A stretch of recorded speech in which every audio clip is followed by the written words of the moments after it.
For over 2 months now, the mysterious whims of the random number gods have conjured hundreds, if not thousands, of fighters to duke it out for our enjoyment. And over that time, we've seen champions rise and fall. Today, we resurrect our greatest gladiators to find who among them are truly the champions of champions.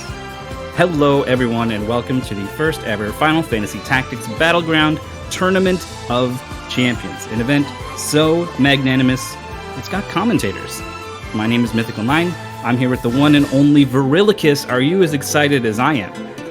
Absolutely, I am, Myth. With fan-favorite champs like Brian the Black Calculator getting a second chance to show us what they've got, who wouldn't be? Oh, man.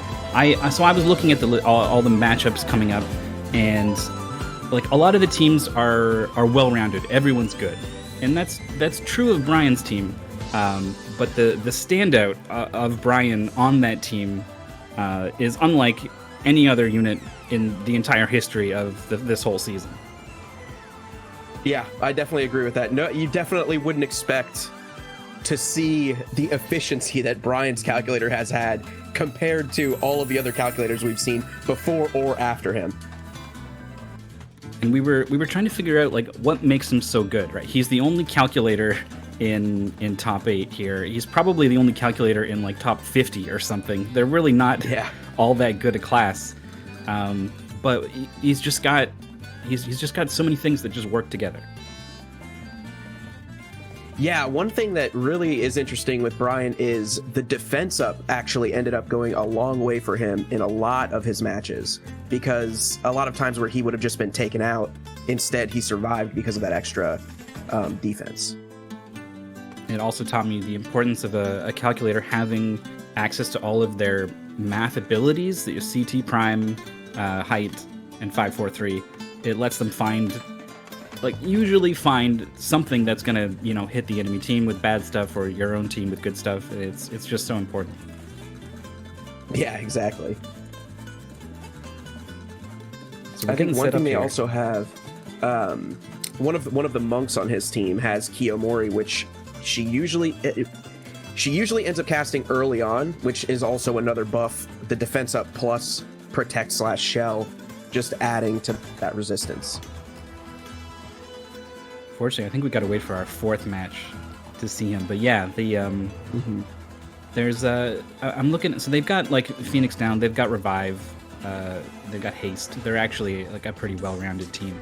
I was surprised that wasn't always the case though. Our first team, the top champion, has 1 Revive, no healing. I guess auto potion. But for the most part, they're just completely insane offense on all 4 units. Yeah, absolutely. The one in particular, Rockle, the Lancer, he has Dragon Whisker, the best jump options you can have, and Setiensen, so he is permanently hasted. Sometimes that's enough. Team My Fake Life has 2 revives and elixir actually that I missed for their sustain, so they'll have kind of an advantage in that regard. But they're lacking certainly in damage. And the other thing the Team 1 here, Team Rockle, has going for them is not only are they deadly up close, right, like Dragon Whisker stabbing, they've got a ninja, 2 ninjas rather. They're also good at range. The ninjas throw, the ninjas got Kikuichi Moji, Wave Fist from the monk, the max jump from the Lancer, like you said. They're going to be putting out a lot of damage, probably on turn 1. We are on a bit of a bigger map, though. Yes.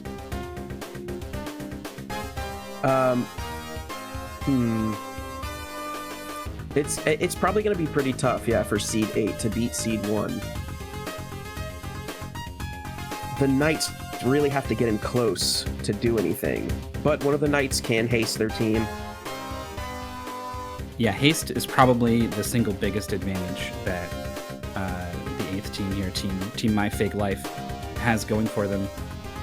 But the maps were chosen by some community members, and I think they they could have looked at what the teams were going to be and picked a map accordingly. I'm not sure if that factored into their decisions at all, but I think this first map, everyone's going to be a bit spread out in their spawns, and I'm not sure if the haste is going to be able to hit more than even just 2 targets. Yeah, that is a good point. It might be a little tough to get haste on the whole team. And sometimes when you have haste, a lot of times the unit will try and just like spam it until it gets onto everyone, which could end up seeing some turns wasted. But given that they're knights, the one that has haste is a knight, he might be far behind anyway, so that's his only option.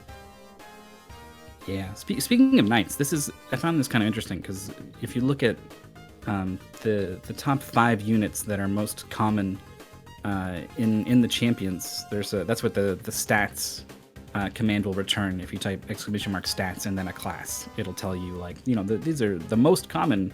If you type ninja, for sure. And certainly there's plenty of ninjas and monks, number 1 and 2. Lancers and archers are well represented as 3 and 4, but actually more than lancer and archer, we have 4 knights in our top 8 here, and knight is not a top 5 class.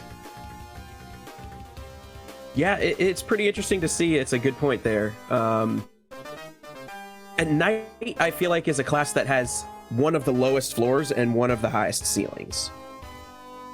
Yeah, I think that's exactly right. They have access to a lot of the strongest weapons in the game. I think the Chaos Blade gets up to like 24 weapon power or something. And some of their knight ability, like the explosion sword, stasis sword, all the holy sword abilities are crazy. And a lot of the break abilities, armor break, shield break, are pretty bad and often a waste of a turn. So you never know what your knight is going to do when they've got both, and they very frequently have at least one break ability.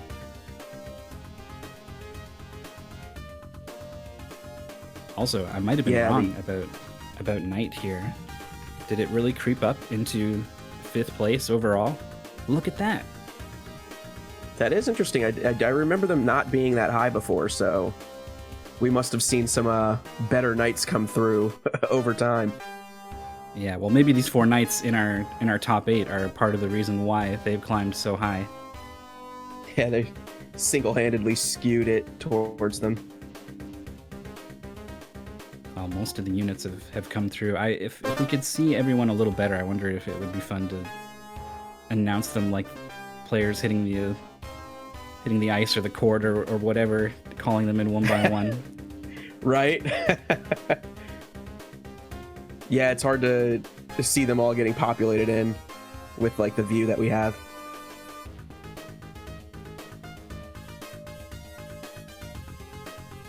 Thankfully, the teams are going to be switching their colors around a little bit. It's a shame that their allegiance gets switched. Team Purple has got 2 champions in here, Team Blue as well, but for the sake of being able to watch, because actually both Purple and Blue teams are meeting in the first round, they are going to get recolored according to the traditional order of colors that you're used to seeing.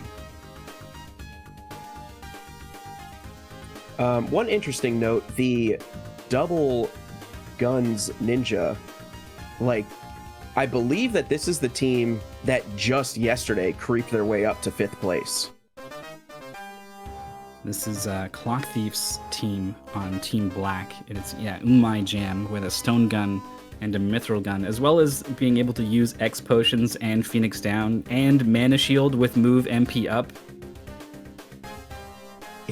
Yeah, she's got a lot going on for her.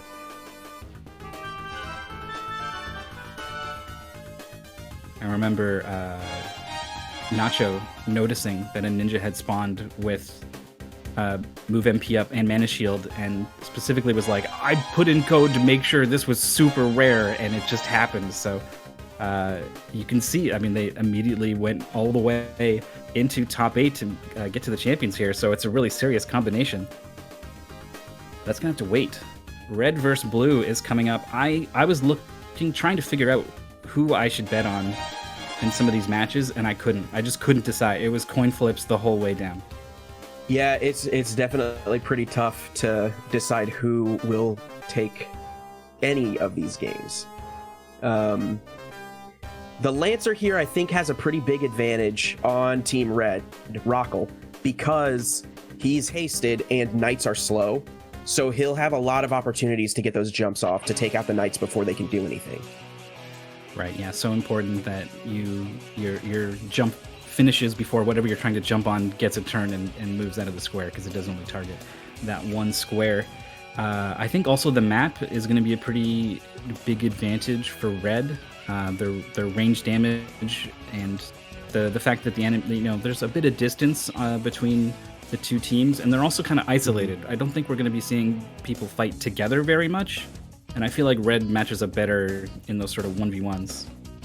Yeah, absolutely. Especially, like you were saying, with the range, the Lancer with that 8 range jump, and then both of the ninjas can just start throwing things as soon as they get into range there.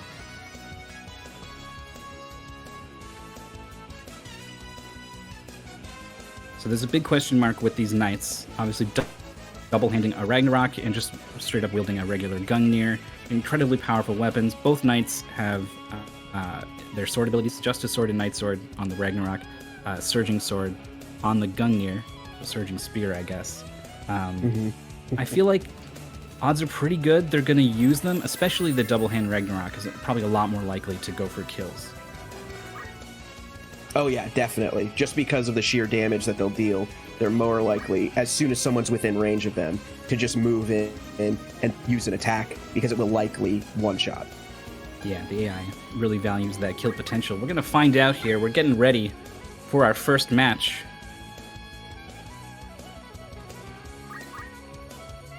I know what the map looks like, but I don't remember the name. I wrote it down something. Underground Book Storage, first floor. Of course, that map. That one. There's that Salty Rage, Permanent Protect, and Shell. Very powerful.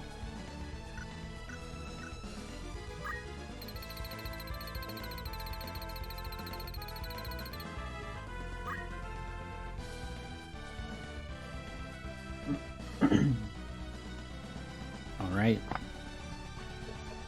Here we go. We also got Blade Grasp on the field from Runes, the monk on Team 1 here, Team Red. 69 Brave as well. I think Blade Grasp was going to go a long way in this tournament. Yes.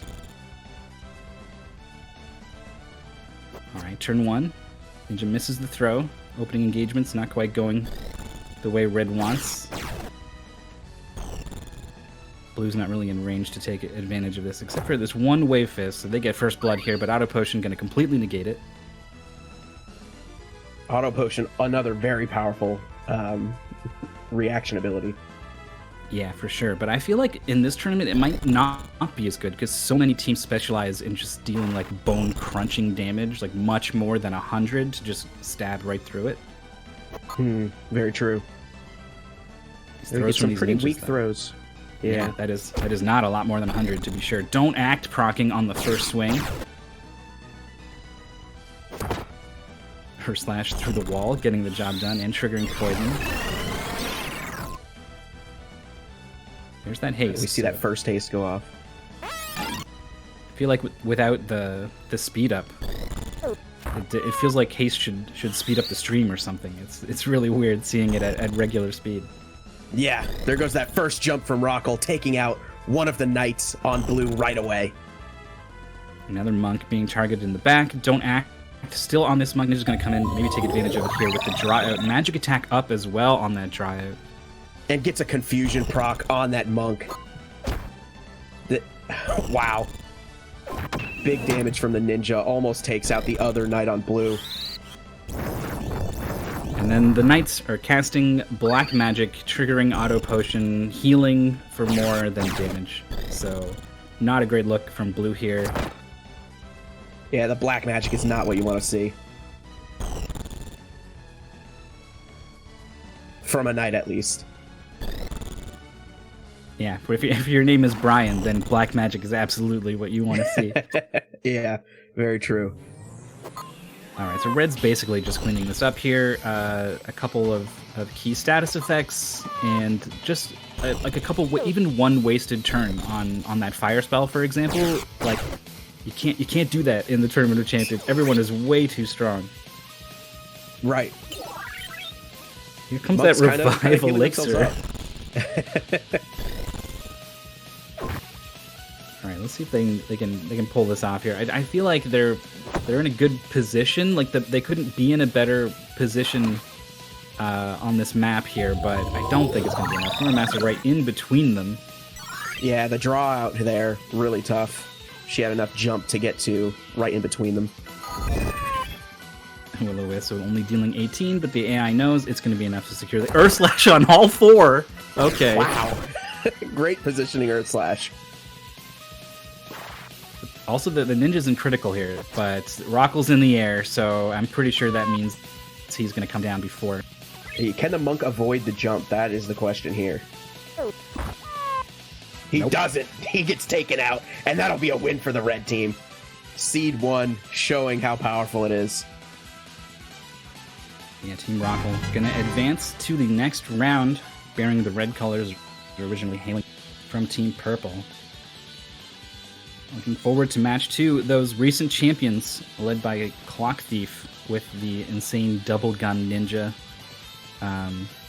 They are a little bit lower seeded. This is 4th and 5th, so it should maybe be our closest match. Yeah. Both teams have a fair amount of sustain. I see Revive, Carbuncle, and an Angel Ring on Team Togo, our 4th place Team Green. And Clock Thief has got Phoenix Down, X Potion, an Angel Ring of their own, and Murasame as well. So this is a really long map as well that they're about to fight in, and that is greatly going to benefit the so the double guns ninja on black is going against the double guns archer on yellow. Yeah, and they're kind of 2 different approaches too. Mithril Gun and Stone Gun are flat damage that don't care about any stats, but the magic guns on the archer are kind of magic and faith based, and Togo's got 77 faith, so those guns hit pretty hard. And I don't know, if someone's got like a lot of physical block or something but not magic, I think the guns might get around that. Yep. Also, Togo has a power wrist which strengthens fire, which will strengthen the damage of the blaze gun that he has. It's a nice little bit of extra damage. With guns, like they don't hit very hard, but when you've got 2 of them, they do. And so then you couple it with their insane range, and they become really powerful killing tools, the way you might expect a gun to be. Yeah. One thing we were also seeing a lot from the Stone Gun Ninjas team, the Clock Thieves team, is that Clock Thief has Masamune and would use it to cure the ninja of the initial slow of the Stone Gun in the start of most matches. Oh yeah, that is a super reliable combo, and the ninja's going to be slower, so Clock Thief is always going to get his turn first to do that. I think that's a pair of Robes of Lords on Jethro Thrall and Mirepoix, which are huge HP and MP boosts, as well as permanent protect and shell. The MP can matter a lot on a knight, because they get to do a lot more of their sword abilities. Knight Sword available on Jethro Thrall, although we might just see some summons instead with 78 faith. Maybe it's pretty okay coming off a knight. Yeah, the high faith plus, she does also have feather boots, giving her strength and wind, and she has Sylph. So her Sylph summon could actually do some pretty good damage. And of course, yeah, we should not forget the bird, the only Chocobo in top 8. Red Chocobos are always a very solid, reliable unit.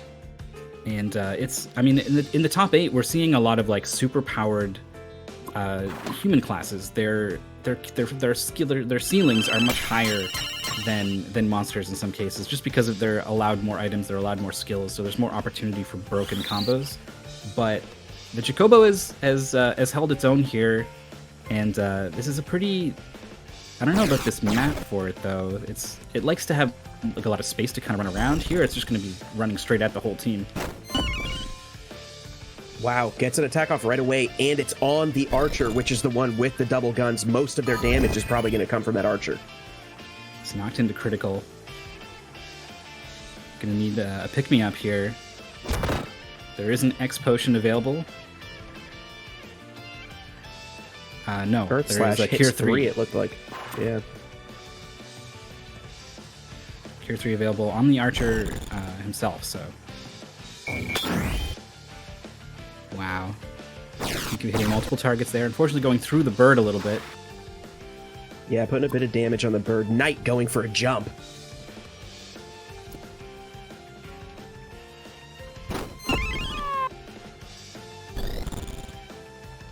Chocobo, like an assassin, moves in, targeted on the archer to make sure that he cannot get those guns off. Oh, Chocobos, I think they're weak to wind. I think he's just dead. Oh yeah, 269, big damage from the Sylph. The benefit of strength and wind plus the weakness from the Chocobo. And we see a death sentence from the Green Monk.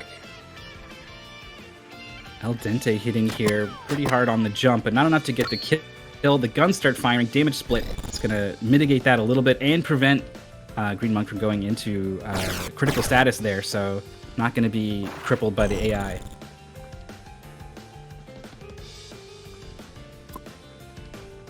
Looks like this Holy Sword ability is going to go off. I think it's probably going to be enough to kill, unless someone can do something about it. Here it comes. Oh, not quite. Wow, only enough to put him in critical. Casting something on himself, actually. That's got to be haste, I guess.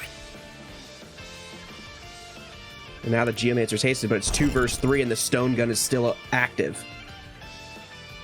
Geomancer definitely not the biggest source of damage on Team Green here. Does have Night Sword and an Asura Knife, though. That's probably not too bad, but this ninja needs to die immediately. Yeah, Ninja takes out the monk, and it's only the Geo left. The Geo went for a Night Sword on the Lancer, but the Lancer dodged it with a jump. All right. Ninja's being targeted here by Will-O-Wisp. If the status effect hits, it doesn't. Ooh. Here comes Stasis Sword. Uh-oh, uh-oh. Wow, Stasis Sword, perfect positioning by the Geomancer, kills the Ninja. This Geomancer pretty tanky. Geomancers tend to be. There's just something about they get shields, like their HP pool is not that bad. They are tankier than you think. Off the Knight. She's and now too fast. It's a 1v1. She heals herself with the Night Sword. This Lancer does have re-raise, and the haste is worn off. Jump only hitting for 120. She's not in range for Night Sword again. Go for the Will-O-Wisp. Will we see the no status effect? Another jump will finish. Here it comes. Geo, but yeah, not enough speed. The crystals are starting to show up. Arama. Crystal positioning favors the Geomancer. In critical. She's not going for it. She needs the status effect. She doesn't get it. Status effect. Yeah, that's gonna likely be it for this Geomancer. Geomancer's not in range of a physical attack. Not have enough speed for jump, so does nothing. Geomancer moves in. Here comes Night Sword. The Lancer can do anything. A Night Sword. Night Sword puts the Lancer critical, heals the Geomancer. I don't think he does enough to finish here. Guarded. Oh, I think that's it. Another Night Sword coming from the Geomancer. Will it finish? I think that's it. That's it. Wow. She's done. Oh, the re-raise. Oh, the re-raise picks I the forgot. Lancer back up. What can the Lancer do? Nothing. Oh, likely 1v1. Back down. 1v1, the re-raise always trigger. It has to go to the next person's turn before the match will end, and so it always goes to the person who just died. Assuming the speeds are equal, if you double turn someone, I guess you could sneak it in there, but that's going to be it. Holy moly. What a fight. Wow, that Geomancer would not go down. Stasis Sword, training it onto the ninja for the extra bit of damage to just secure the kill. Just outplayed. Yeah, it really was an outplay there. The Geomancer having enough move to position that Stasis Sword to kill the ninja is definitely what won it for them. Well, match 3 is coming up. This is an exciting one. Summoners. I misspoke earlier saying Knights were not top 5, and then they ended up getting 5th. Summoners definitely are not top 5, but Team White is fielding 2 of them which blows my mind. But one of them's got Short Charge, one of them's got Cyclops. They both have really high faith. Robe of Lords on one, maybe Reflex Ring on the others is sort of also defensive. Is it going to be enough to stave off the crazy damage from the third seed team here? Yeah, it'll be pretty tough. It's going to be a matter of, do the summons go off? I believe they are fighting in the pub, though, so this is going to be even more tough for... Well, if the summoners don't go down and get a summon off, it's probably going to hit most of Black Team. Right. So it's the ultimate high risk, high reward, high stakes situation for these summoners. Yeah, it's likely that we will see all the ninjas move first. And in the pub, it's really weird. Sometimes they have range to throw stuff, sometimes they don't. The thing I also like about target. This, I guess they're going to be wearing the black colors. Team 6? I think that's right. The Double Monk, Double Ninja team, Team Kev 2, they have as their movement abilities move 3, jump 2, move 2. So lots of extra movement on this team. I feel like on a map like the pub, there's a good chance they're just going to like hop over the counter, run all the way over to the enemy team and just start giving it to them. I think you're right. I think with move 3 on both of the monks, they should definitely be able to probably get just like a straight up attack on their opponents. Attack up on Kexic with 62 Brave is pretty decent. Not a lot of physical attack boosting items though. And then 64 Brave with, again, not much physical attack boosting items on Kev 2. So they're not going to be like, crazy dual wield or double hand murder monks, but they should be able to hit some pretty solid hits, especially if they're targeting a squishy summoner. Yeah. The Dirty Nice with the 2 Scorpion Tails for just that heavy random, but with like a really high ceiling. Also a Morningstar on the other ninja, the Captain Chaos. So really, really random ninja damage could come into effect here. How about that? How about that damage? The Scorpion Tail batters the mana shield of the White Ninja, and then the other Scorpion Tail comes in to finish him off. That was a... What kind of summon was that? I think the terrain of the pub is throwing me off here, but it looked like one of the biggest summons I've ever seen trying to be cast here. Up on top of the countertops. It might just be, and then the monk put the other summoner to sleep. All right. Undead Monk not in range here. Leviathan is going to go off. Leviathan. It's enough damage to take out both ninjas. They are down to just their monks on Black Team. These monks have revive on both of them, so they can pick these ninjas up if they so choose. There is one. Uh-oh, but the Geomancer, so good at dropping someone anytime they're revived. Is she going to be able to stall this out to buy enough time for a second summon to go off? Wave Fist catching the sleeping summoner. She's out. Static Shock instead of revive? Don't act! A Cyclops is coming! How many is it hitting? Takes out one of the monks, and there's only one monk left on the Black Team. He's not reviving. He's just moving in.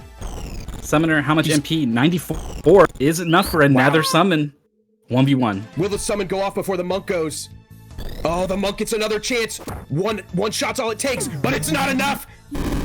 Will this kill? I don't know. He's got like 300 health. It's gonna be close. The one summoner finishes off the monk and single-handedly defeats the Black Team almost. Wow. Wow, what an upset. I had no idea how to predict those summons on that map. Like we said, they all hit a lot of targets when they went off. 31% odds on them, but they have pulled it off.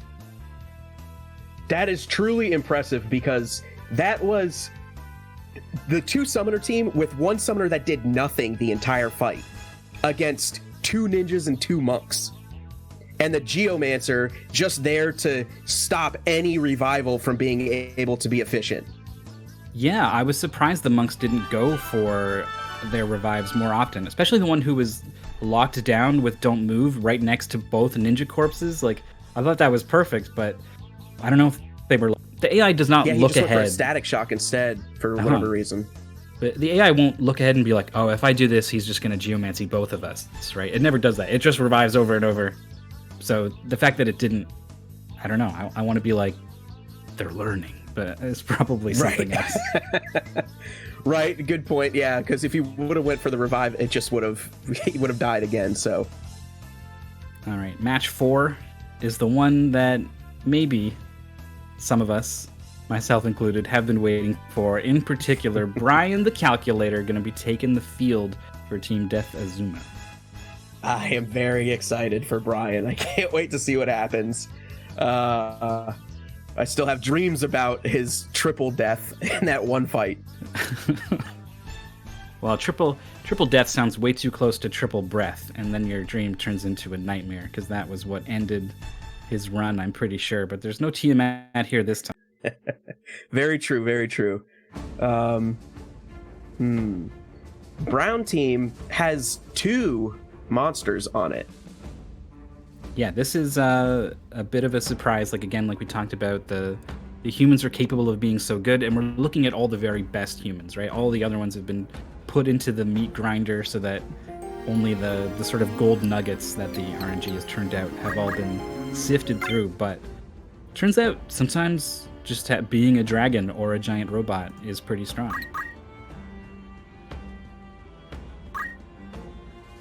And also chat correct. Cage in the chat reminding us that robot is naturally immune to frog and death. Mm-hmm. So they will have to beat that robot straight up with damage. Yeah, but they've won. This team has won matches, certainly when Brian casts death on the whole team or whatever, but they've also won matches where Brian gets put to sleep and doesn't do anything the entire match. The rest of this team is pretty good. Attack up on the monk with I think that's every single monk ability, 8 abilities, including, of course, Wave Fist, Earth Slash, Revive. Their archer has Potion, Phoenix Down, Dragon Spirit, and their monk, the main Fort monk, Zeekton recently got a rework on positioning so that the units start in different places now. Oh, interesting. Okay, so instead of charging down the middle, they're going to be kind of going down the sides. Maybe we won't see the middle at all. Right, and this could be advantageous to Brian here. Not getting funneled in. Now, is there enough variance in the terrain that he's going to be able to target just the enemy team, or is he going to be forced to just target the whole field? He will do it. He will absolutely do it if he has to. Yeah, he has no fear. But he's going for a hard cast. It looks like probably death on the red dragon. Yeah, that's probably right. Could be frog, but I think the AI tends to favor death over frog. Yeah. So the increased spawn distance here, not enough to give enough distance to Brian to avoid this sort of hard cast situation. Robot still... Oh, he's in destroy range, actually. Wow. Put some decent damage. Oh, he's going for a frog. And it is successful. Red dragon has been frogged. Oh, the froggen. The red froggen now. Unable to breathe fire or do much more than hop around. And the double hand, that dual wield, I guess, from the monk is enough to get the kill there. And then, of course, they target the frog. Yeah, it looks like they're going to be on this frog for a little bit because they're so far away from the rest of the enemy team. It's just this one purple monk. Right. She's like, team, anyone? Earth Slash, though, is going to be able to hit him. I think that only said 47 damage. Yeah, it wasn't much. Just a straight up punch from the steel giant takes that monk down. All right, but the rest of Team Death Azuma here. Archer with the high ground is taking huge advantage of it. Yeah, his range is crazy up there. Here comes Ice 4. This would have done huge damage to the dragon, and I don't know. I guess it doesn't do much damage to the frog, though. Hold on, what are you doing? Uh-oh. Jesus. Brian. Wow, going for a frog will go on himself and the Lancer just to try it. He was like, maybe being a frog is pretty okay. Tried for himself. So Brian has a dragon rod, which gives him immunity to frog. Oh, nice. Another aspect of what makes him so good. Damage split as well is a good reason. That's something that'll make your team good. Yeah, damage split from the monk. Very good. Brian getting closer. Not what we really want to see. We'd much prefer him to keep pegging away with those math attacks. This archer just staying up high. Something we rarely see the AI do is take advantage of terrain, but this one just going all in. Re-raise on the Lancer. Now the question is, can the robot do it here? Brian's not able to do much to this robot, and their archer is only hitting for 72. I think the archer, as long as the archer stays at range, I think he can do it. I think you're right, but it's going to be close. And it's also a question of, like, is the robot going to get a chance to repair itself, or is it going to, you know, go for a damaging attack, weaken itself too much, and then get picked off before its next turn? Right. We're going to see a destroy. Takes Brian out. He goes down. He does have re-raise, though. Big crystal. Whoa, Monk gets a crystal. That's big. This archer. And the archer... Yeah, going for a charge. Uh-oh. Oh, death to heal the archer. I forgot that they have these plays, these tricks. They can do it all. Yeah, the creativeness on Brian. Death Azuma's got haste as well. Actually has access to Meteor. I think, oh man, this robot gonna repair definitely. Was one hit away from going down. All right, Death Azuma's in the mix here. Can do it. Ooh, if that counter got him though. Yeah, I think it would have done a lot, but I think that monk has a lot of health too. I think the archer is gonna finish off the robot here, and that'll be it. Brian moves forward. That's our first round. 4 teams are left. Team Rockle, our first seed. And I was going to say Team Clock Thief, but then I forgot that Mirepoix was able to pull off the amazing victory. Yeah. Team White hails Bop It. And now Team Death Azuma are our top 4. Looking forward to red versus green. This Rockle team, their damage is just, not only is it high, not only is it effective at range, but it's also pretty consistent. I mean, this Lancer might go for like an armor break or something, maybe, but everyone is reliably churning out damage. Yeah. And then the green team struggled a little bit in the last match because Togo was instantly targeted. I don't know that red has that same ability, aside from maybe the Lancer jumping on him. And we didn't really get to see Togo really do what he shines at, which is shooting those guns for huge damage. Yeah, the interaction of guns when there's 2 of them, like, I don't know if it's just an animation glitch or something, but double guns is very strong and very fun, and I'm kind of sad we didn't get to see it. So certainly hope Team Green is able to do what they came here to do this time. Yeah. I do think that green has the advantage here. I need to take a look at the map to see how I think we're on the roof of Rio Vanis Castle. I'm trying to think of which roof that is. If it's the one with the slant in the middle, that might be rough for the gun archer. Yeah, I think that's where we are, and I think you're right.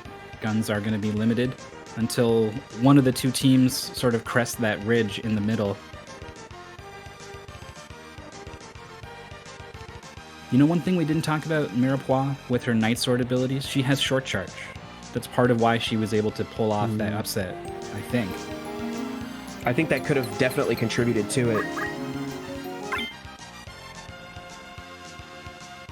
We'll see if she can do it again. The odds heavily favoring red here, so it sounds like you would easily bet green in this situation. Yeah, definitely I would, because I think that green has the upper hand here, with the exception of the map kind of balancing it out in my mind, because it's going to interrupt how effective the guns are. Yeah. That might be one of those things where you put your money down and then you're like, oh, wait. Yeah, exactly. We're gonna get into it now. The knight. I wanna try to my best to get the unit names in. Jethro Thrall has got summons, has got armor break, speed break. There's a lot of ways this could go wrong, but is dual wielding two swords. 60 brave is decent. Defender and Coral Sword are both very strong and also like decently strong swords. So I think we could see some amazing single target damage come out of here from Jethro Thrall if they're able to get in range. Yes, exactly. That is the key here. Here comes the guns right away on the ninja. The fire gun with that strength and fire takes the ninja out. That amount of damage at range on turn 1 should be illegal. Nice positioning on the side of the map there. That clean shot getting around the roof. Right. Yeah. Hit the fact that he started in that position. That was definitely the optimum spot for him to start. Wave Fist doing some damage. We saw that Night Sword as well. Here's Jethro Thrall, not in range, so is going for some of that casting that you really don't want to see from a knight. But right. But Jethro Thrall, remember, amazing. With that Sylph. Yeah. Speaking of heavy air damage and knife of wind caliber being thrown at this archer, but not enough to get the kill. Will Sylph do it? 152. Wow. Yeah, still solid damage. I think the monk is going to move in to finish off. Is Pummel going to be enough? Okay. I think there's a small chance the damage roll's so low on Pummel that it might not actually get the job done. But looks like that's a kill. Night Sword is also another kill. Wow! Night Sword at work finishes off the Red Ninja. Red Lancer takes out the archer, but it might be too late at this point. Well, he's got that Satyamson and Dragon Whisker here. 1v3, I feel like it's the odds are against Rockle here, but is a very monstrous unit, and no one is attacking him really, so Justice Sword goes off. Death Sentence is successful, but we're getting a bunkle from the Knight. Will it pick the Gun Archer back up? It does! And out of critical. Oh, haste misses, but that would have done a really good job at like securing the victory here. When there's one unit left, I'm normally just shouting at the team like, just kill him, but probably the best thing here is to stabilize with all 4 of your teammates. He can't stay on top of all of us. Actually, blocking really shield break breaks though with the shield is an interesting interaction. So he's hasted, so he's very fast. He gets a lot of turns, but there are 3 turns on the other team. They're fading fast, though. Uh-oh. Lancer's going for some breaks of his own. We get a Night Sword. Some damage. Only 70, and that Death Sentence is almost done here. Is Carbuncle going to go off? I think it should before that Knight dies to Death Sentence. Monk able to pick up a crystal and start trying to haste himself. More break abilities coming out. Here comes Carbuncle. Archer will be a big asset to the green team if he can get up and get that crystal, but he dies. Wait, Death Sentence cured by Carbuncle. Purified! Yeah, cured the Death Sentence. Oh man, I forgot that it does that. It actually is a pretty decent spell. Yeah, that was an incredibly clutch move by the Knight there. Night Sword guarded this Red Lancer, showing that he is definitely the anchor of the red team. Jumping on the Knight. I wonder if while Jethro Thrall is casting, that can be enough to kill here.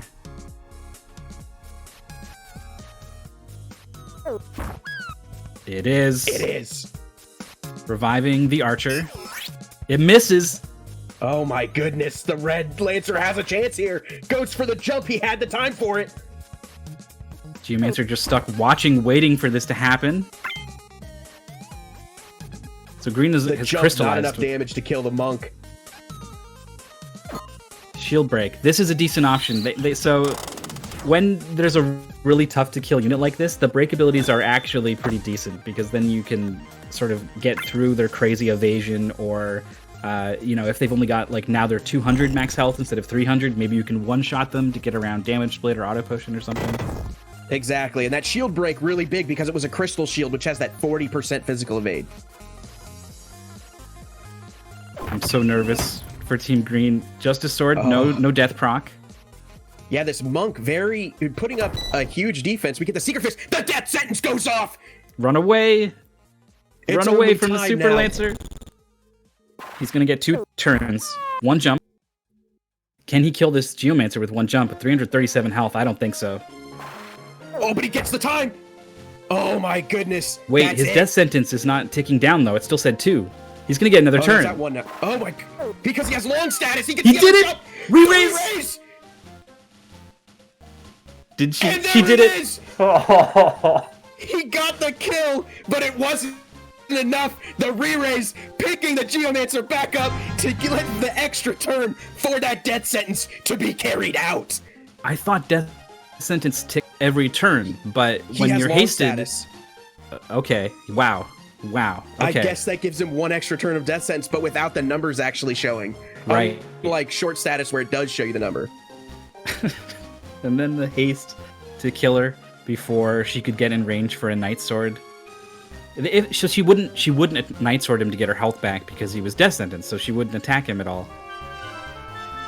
Right. It's hard to say when it's the last man standing, but yeah, I'm not sure what option she would have chosen. She may have tried to maybe she would have gone for the Night Sword anyway because it would have healed her as an option. Well, she opted as to opposed stay to in the doing corner. it to try to kill. Couldn't get away. The jump 8 was so important there. And also the jump height as well, very relevant. Yeah, oh, definitely on that map especially. Because there's a lot of height variance locations. Well, I'm not sure how we can follow up that semi-finals match, but Brian is in this one, so who knows? That's right, Brian versus the double summoner team. Hales Boppet's team. It's interesting that these notable magic casters have met here in the semifinals. Only one can move on. 75 faith, 79 faith on both summoners. Probably going to be pretty vulnerable to whatever Brian's going to throw at them. That's right, because neither of them have immunity to death or frog. Reflect, I believe, does not work against math. You can't reflect math. I want to say that's one right. of the summoners does have a reflector. Are we going to get stuck with Brian hardcasting? On the Slums and Dorder map, that's a pretty decent range, so I think... Yeah, it's a big distance. I think Brian's probably going to go for math turn 1. There's also a lot of variance in height, so we'll be able to try to find good targets not only off of CT, but also height here. Yeah.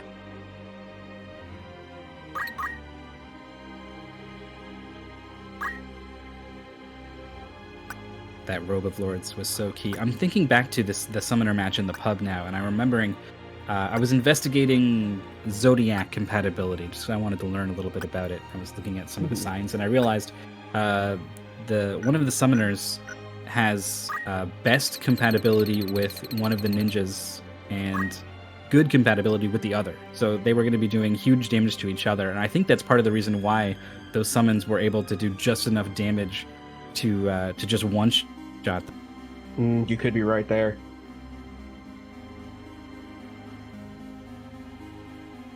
I have no idea what the Zodiac compatibilities of any of these leftover matches are, though, so could be I think fun surprise. Brian's compatibilities might be the most significant. It would have been fun to look at every other unit in Brian's path and just carve it out.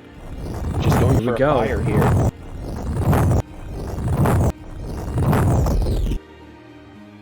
Overall, a net positive, I suppose, but not the huge impact. Not the death or frog we all wanted to see, but it'll do for now. Praise missing on turn 1. Not a good look from the summoner, but not much else to do. Haste 2 would have been amazing, except it just completely fizzled. I wonder who even targeted with that. Must have tried to put it on the ground, and then everyone went their separate ways. Yeah. There's Kiyomori hitting 2. Actually, only 1. Oh, she's got the Robe of Lords, so she already has Protective Shell. Earth Slash finding a hit from long range. Monk far away, but that Earth Slash doesn't care about that. Wow! And another Earth Slash takes out one of the summoners. Here comes Frog. Brian does it again, completely disabling this Geomancer. The Geomancer, was it? Nah, the Geomancer gets frogged. Punch Ninja almost got a kill there, I think, missing with that second hit, though. Getting targeted by the ninja, or the archer up top.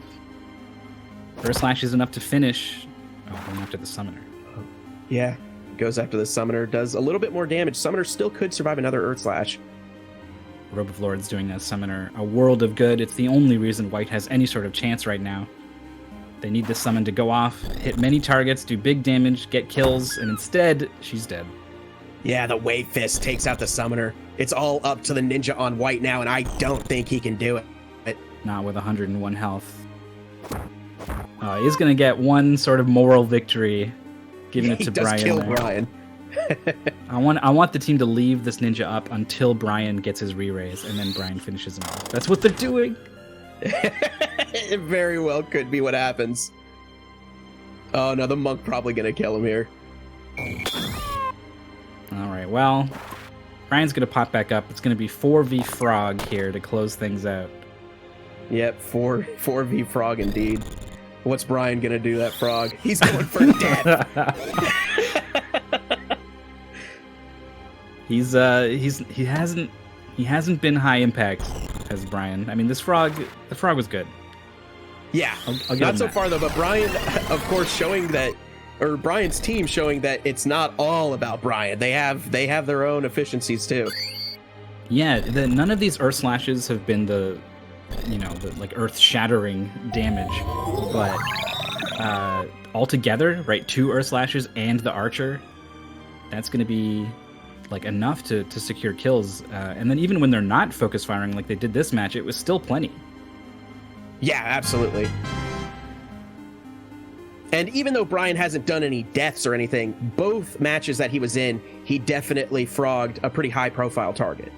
Yeah, that dragon was really big in turn 1. I feel like White was already against the ropes, and the frog was just kind of like cinched it on the Geomancer. Yeah, in this match especially, I mean, frogging the dragon early was pretty big, but here they were already losing pretty hard when the Geomancer got frogged. Well, they're moving on. I would have thought it would have been Rockle here in the finals, but the upset here now from Team Green. Seed 3 versus Seed 4. And this is the finals, right? Yeah, this is it. Who is going to be the champions of champions? This will determine it. Brian has the opportunity. One of the monks on the green team is immune to death, Silver Breeze. So is the Geomancer on green. But how about Frog? That's been they're Brian's, not immune to Frog. It's been his MO this whole time. That's right.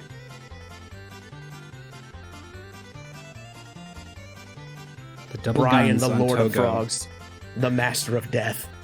I think those double guns on Togo would be a pretty good tool to take care of Brian. Yeah, they definitely could. Because defense up not going to care about the magic damage from those guns. Yeah, and what's Brian's faith? It must be pretty good. 59. It's okay. It might save him from getting one shot here. Yeah, it could.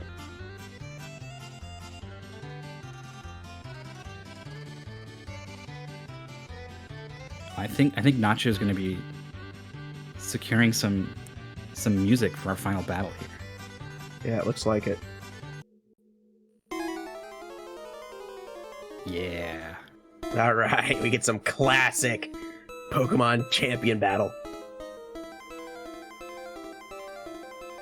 Who is it going to be? Team Togo versus Team Death Azuma. I mean, it's Team Brian in our hearts, but team, it is. I'm naming them after the team, the one position here. I'm just unofficially calling that the team captain. Team Death Azuma has the odds. We're going to the graveyard of airships to finish it off here.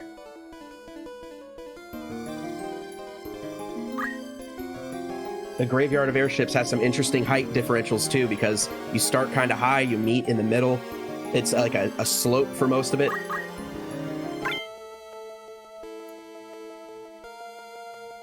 Teams start with a decent amount of distance between them, enough that these Slashes and Brian, as well as Zodil's the Archer, going to be able to get some hits in before Green can get in, I think. They've obviously got their own double gun Archer and their own Slash, but the Geomancer is not going to be so effective at range. And I mean, I was going to write off Jethro Thrall tonight, but the Sylph summons have been pretty relevant, so we'll see. Yeah, and I think that Jethro Thrall might get a chance to get in, and that is if they don't all get frogged at the start. Well, yeah, there's always that. There's always that this match is just not a match at all, and instead it's a frog stomping party or something. Like that's just what you get when you have Brian on your team. It'll be difficult to find all the other team on that slope, right? The heights are going to be very different. Yes, that's very true. Might have to rely on... Uh-oh, there are two at the same height, it looks like, unless that's a... No, yeah, they must be at the same height for the haste to hit them both. Here we go. Fire 3. Oh, going for fire again at the start. Only hitting the other team for 30 more than he hit his own team. Classic calculator, classic Brian. Here comes the Earth Slash. Ooh, crippling, but not enough to kill. Yeah, puts the Archer at critical. Archer might back away now, going for some kind of buffs instead. Not a lot of healing for this green team. They've got, Carbuncle, not even Chakra. Yeah, Earth Slash misses the Geomancer. Night Sword's one way to heal, only 90 damage. Silver Breeze moving in, answering back with his own Earth Slash. There's that Cure 3, basically the only healing the team has, and it was on the guy who was in critical, so that worked out well. Yeah, and it healed for a pretty decent amount, too. It looks like he's going for a charge shot on the Monk. Monk might get an Earth Slash in before that charge finishes. Another Fire 3 comes out. Finds 2. Interesting that he's going for the fires. Very strange. He must have a really low chance. This is the perfect position for this Geomancer. She heals her... Oh, that's a kill, actually, on the Archer. Yeah, there goes the Archer. Solid Earth Slash. Just shooting that Earth Blast across the entire airship. Knocking back this Monk after taking those hits like a champion. Getting in on Brian, actually. Now turning around and targeting the Monk. This Geomancer is so beefy with the Robe of Lords, like 330 health, protect, and shell. She's very tough to take on. The Geomancer is extremely beefy. With the Night Sword to heal herself, and then the Knight uses Bunkle to pick the Archer back up, and he finally gets to fire his guns. Takes out the opposing Archer on Brian's team. 285. When you get the Undead Ring, I'm pretty sure that doesn't give you the fire weakness of the Undead. I think that was just naturally that much damage. I think it was just naturally that much damage. Now we're seeing Ice from Brian. Switching it up here a little bit. Yeah, only hits the Geo for a little bit. What are we going to see this Monk do? Taking a long time to think about her turn, weighing it up. And charging Monk vulnerable, 165 damage. I think that was the exact damage it said, which is very uncommon of Pummel. It is a very weird random ability. That's going to be enough to kill with the dual wield on this Monk. I think he happens to be in the same range of the Bunkle that the Knight is going for, though. Yeah, I think you're right. This could be a huge pickup here. Here it goes. Wow, they both get picked back up. 2 above critical damage. The Archer goes back down right away, but the other Monk is up. We're going to see some frogs. Misses twice. It fails on both. That could have been the match. All right, Monk retreating into the corner. Murasame is going to heal up a little bit. Knight maybe going for another Carbuncle. Yep. Mirepoix going after Brian. Night Sword. Yeah, looks like it. He's going to survive this. Defense up, keeping him very, very healthy. Can take probably 2 more of those. It'd be close. At least 1 for sure. Silver Breeze puts the death sentence on Death Azuma. Frogs misses again. Yeah, Brian's just short of being able to survive a second 2 more Night Swords. So Yep. Clock is ticking. Deathazuma puts the pummel on Silver Breeze, taking him out again. Carbuncle gets the revive. 3 for 3. Yeah, picks up. Actually, 4 for 3, technically. Picks the archer back up, but then the other monk takes the archer back down. These monks are out here just like buying time for Brian to finally pull this off, I think. Yeah, that's effectively what's going on right now. Regenerator triggers for Brian. That's gonna, he is gonna get enough health to survive another Night Sword now, actually, so that is a difference. Switching to fire. Maybe not if he deals a little bit of damage to himself. Okay, he doesn't hit himself. Another Carbuncle. This knight with an insane amount of MP. The Robe of Lords granting a ton of it. It is really useful to knights, even if you don't have Carbuncle to use over and over. Haste on 2. It is successful, however... Oh! The undead archer comes back up! Only 36 damage, unfortunately. The Geomancer is just that tanky. Another Night Sword to heal up. Robe of Lords really helping this Geomancer out. Brian now at critical. Jethro Thrall. It looks like the knight may be out of mana finally. Only 32 damage from Brian. He does have that re-raise too. Revive? We get the revive from the monk. Picks the other monk up. It's now 4v2. High Potion as well, going to be stabilizing. Now remember, Jethro Thrall's been casting most of this match, but is dual wielding a defender and a coral sword. Is going to be pretty nasty if they decide to swing. Yes, Jethro very potent at physical range, but Brian's team has a lot of sustain.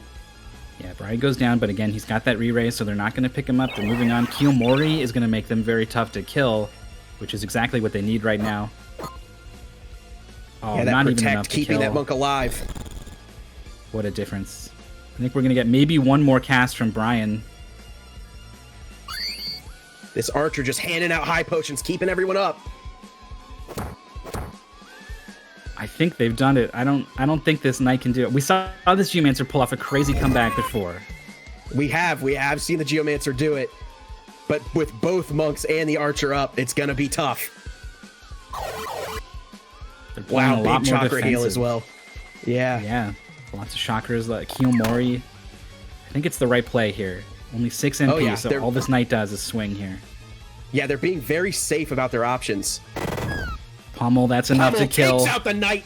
It's only the Geomancer left. It is only Miropoi left on green. She's got maybe status effects here, but the revives from both monks, I just don't see it happening here. It's very unlikely. It looks like Brian's team has taken the champion of champions. We will see. What can Miropoi do? She's so hard to kill, but... She's very hard to kill, but she doesn't have the damage to one-shot anyone. Right. She needs to hit everyone hard, or she needs to AoE and kill like everyone all at once or something, right? Right, and then the Earth Slash kills her ally and tries to deal damage to Miropoi. Miropoi does block it, though. Was it Brian's team that had like both with Earth Clothes? Yeah, Archer and Deathazuma Zodils both have Earth Clothes to get healed by the many Earth Slashes they have. Yeah. Hunted Archer getting healed by Death too. There's just a lot of synergy on this team. It's part of the reason they got here. It's looking like part of the reason why they're going to be our Season 1 champions. Oh, Brian's back. Back up. Oh, man. He's here. This Geomancer is going to be pretty tough to kill, but it would be very nice to just see Brian end it all here. It would be glorious. That or Brian, like, completely self-destructs, kills his own team with a bunch of lava ball. Yeah, that would be a possibility. Lava ball goes off. Isn't that instant KO if the status effect procs? Is it? I think so. But that would be madness. I think so. I think there's at least a tiny chance now. Geo finally at critical. Oh, lava ball's for the berserk. heal. Shoot. Oh, berserk. Okay. Well, that would stop the sustain, I guess. True, it would. But it would also make sure that she just gets murdered. Yeah. That Crystal's there. She's gonna heal up with Night Sword, trying everything she can.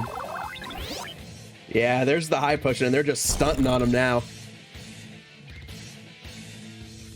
Mirepoix's determined nature secured a win in the first round against all odds. Don't think she can do it again. Yeah, it took her team all the way to the finals, but Brian's team is just too powerful.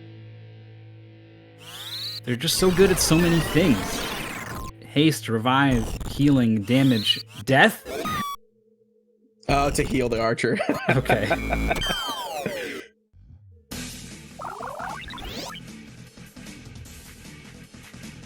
Is time over a concern here? I think there's probably still like 10 minutes left in this match. Yeah, there's got to be a lot of time left. It hasn't been going for that long.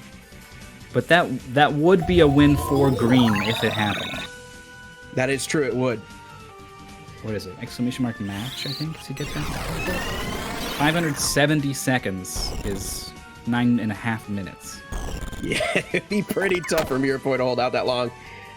She is managing to stay up for a very long time, though. Only at 5 health now. Probably going to Night Sword someone. Get some health back. Her move MP up guarantees her more MP to cast Night Sword to heal, but it looks like the guard there is going to cinch it. She has re-raise, but it doesn't go off, and that is it. That is it. Death Azuma finishes off Mirepoix, and it is Brian and Death Azuma, Batty Q, Zodils. They are your champions of champion. Those were some fantastic matches. I wasn't sure what to expect. I was like, maybe one team, like, they're just going to have a ton of damage and just kill the other team on turn 1 or something, but some incredible matches popped out of this tournament. What a great idea. I love it. I love this. It was very fun. I'm so happy that Brian won.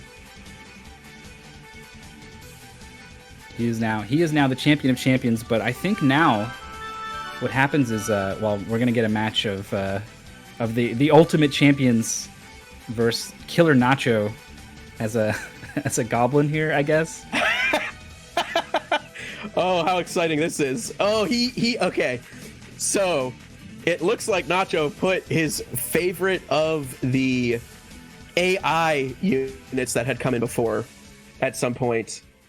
Ultima. Or just built an insane team of champions to fight. I don't know what to expect from this. Nacho's got 99 brave and 1 faith. 1 faith. Unbelievable. I'm trying to look at the stats. Stone gun, glacier gun, mediator with black magic. Yeah, Ramesh. I've heard Nacho talk about it multiple times. He was like the first of the double gun people to make it as champion. Damage split in short charge as well. And the Lucavi calculator. Well, I don't know what to make of this. I didn't know this was coming. I'm not sure either.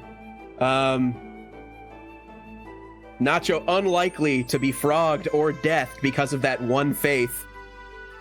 Yeah, that's right. Actually, it's super under. Yeah, the ability to... Ramesh and the Calc, however, have a very high chance of being affected by Brian's status effects, given that the Calc has 99 faith.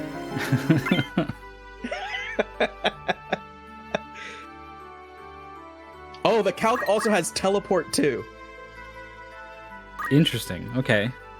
I feel like that.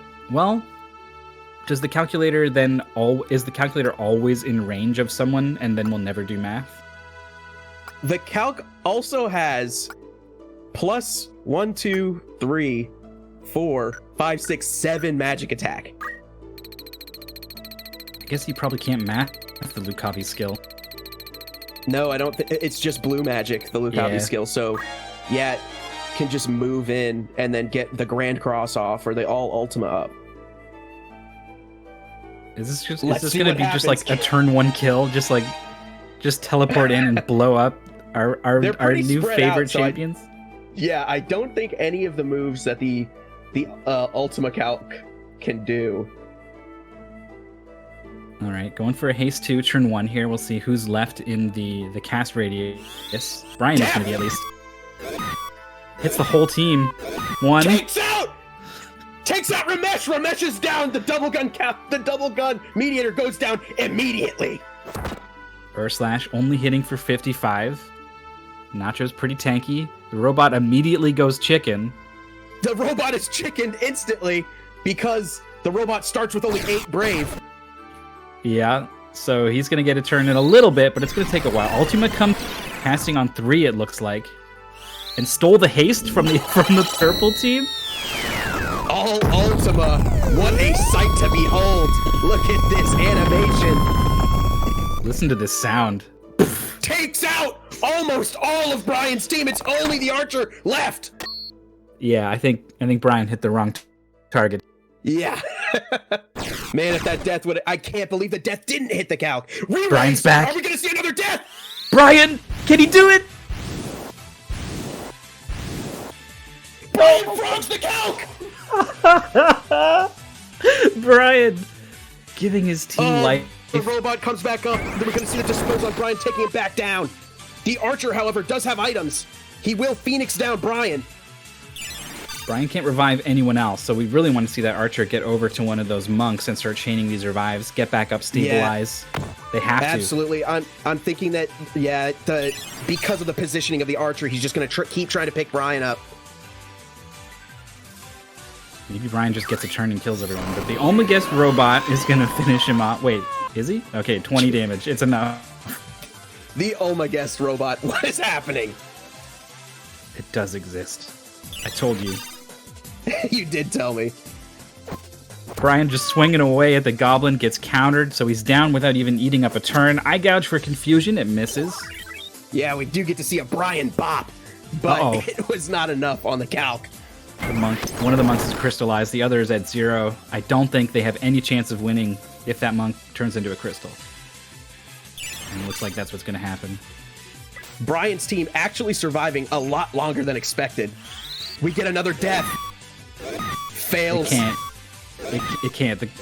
Nacho's got 1 faith and the robot's got 0 effectively, so... Yeah, it does heal the archer, but the archer hasn't taken much yet. All the focus is on Brian. We see a hurricane from the nonsense spot. Alright, archer gonna be doing some damage here. Can the archer take out the goblin? Full goblin punch doing big damage.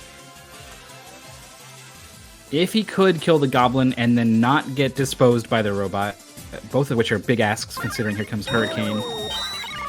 Hurricane does hit the archer, takes him out, and the zany champion team was a little bit too much for Brian's team.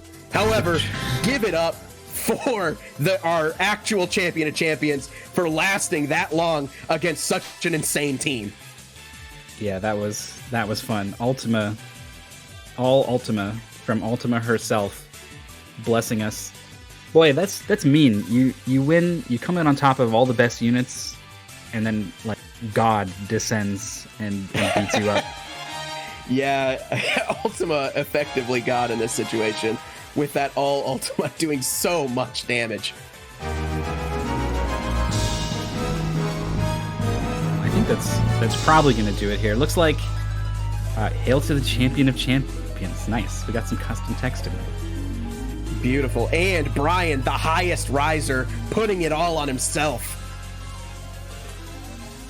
Glorious. 200k from El Dente. Dang.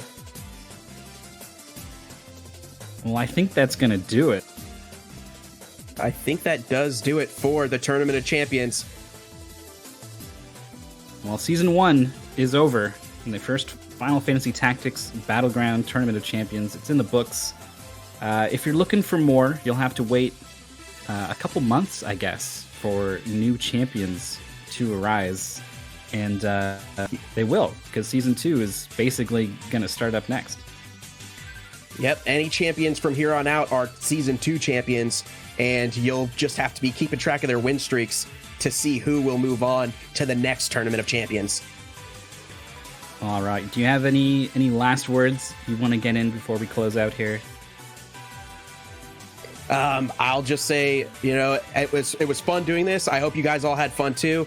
I'm Virilicus. I do this all the time. Tuesday through Thursday nights on my own channel. So if you guys ever want to stop in and just hear the commentary there. And then how about you, Myth? Yeah, well, I just want to say thanks for watching. It was an honor to be here, commentating with you Virilicists. You can follow me on Twitch and Twitter. This is me waving my hand in the chat here. Spelt like that with an I and a 9. I do commentary for stuff like this, a lot of speedrun stuff as well. And it's been a ton of fun. I'm looking forward to more Tactics Battleground, more Tournaments of Champions, and also maybe some new voices as well doing commentary for some of the following seasons. Yeah, absolutely. I know that we will get to see other people get a chance to commentate as well on the mainstream, so that will be exciting. Yeah, so until then, everyone please enjoy Final Fantasy Tactics Battleground. Have a good day, everyone.